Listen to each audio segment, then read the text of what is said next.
भोकर येथील उपजिल्हा रुग्णालयात सलाईन लावलेल्या रुग्णांच्या हातावर अनेक डासांनी हल्ला केल्याचा व्हिडिओ समोर आला आहे। भोकरच्या उपजिल्हा रुग्णालयात अस्वच्छता आहे, त्यामुळे येथे मोठ्या प्रमाणात डास आहेत। गंगाधर वडवळे यांना इथे सलाईन लावलेली आहे। सलाईन लावलेली असल्याने त्यांना हाताची हालचाल करता येत नाही, अशात त्यांच्या हातावर अनेक डास हल्ला करत असल्याचा व्हिडिओ स्पष्ट दिसत आहे।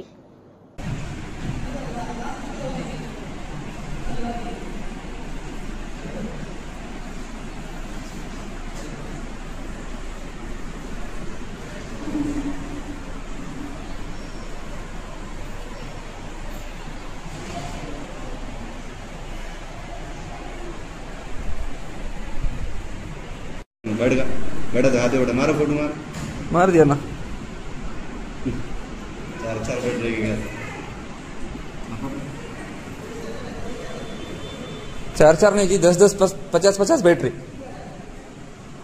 ये देखो ना आप कितने बैठे।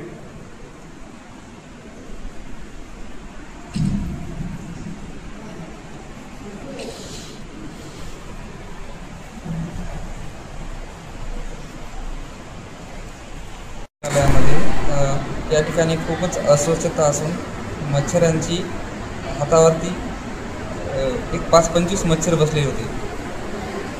पहिलेच बिमार असून या ठिकाणी अस्वच्छतेमुळे मच्छर डासा चावून अधिक बिमार होण्याची शक्यता आहे। या प्रशासनाला येथील अधीक्षक जे आहेत, वैद्यकीय अधीक्षक, त्यांना सुद्धा मी मेसेज आधीही केला होता, आजही केला। त्यानंतर जिल्ह्याचे जे आपले शल्यचिकित्सक आहेत त्यांना सुद्धा मी मेसेज टाकला, परंतु याकडे आरोग्य प्रशासन किंवा वरिष्ठ बिलकुल अजिबात लक्ष द्यायला तयार नाहीत। आणि येथील जे स्टाफ आहे ते स्टाफ देखील रुग्णांची एक प्रकारे हेळसांड करत आहेत, त्याकडे लक्ष द्यायला सुद्धा कोणी तयार नाही। रुग्ण येऊन अर्धा तास बसतात।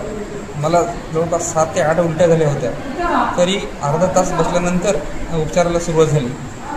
माननीय कळसकर साहेब माझे ओळखीचे असल्यामुळे त्यांनी तात्काळ मला बघितल्यावर घेतले, परंतु अगोदर इथले कुठलेही कर्मचारी किंवा नर्स वगैरे लक्ष द्यायला तयार नाहीत। वरून मोठ्या भाषेत उंच आवाजात बोलतात, क्षमाना, येऊ द्या ना, बसू द्या ना, बघू ना, म्हणजे रुग्णांची त्यांना थोडीही काळजी नसल्यासारखे दिसून येते।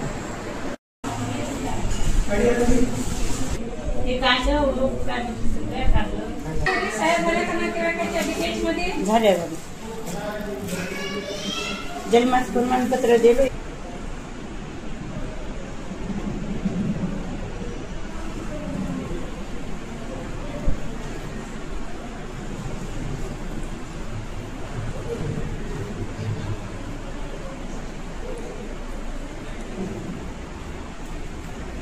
महाराष्ट्रातून सर्वाधिक डॉक्टर्स घडवणारा महाराष्ट्राचा महाब्रँड IIB नीट, IIT JEE आणि CETच्या तयारीसाठी सर्वोत्तम पर्याय। 11वी नवीन बॅच साठी प्रवेश प्रक्रिया सुरू।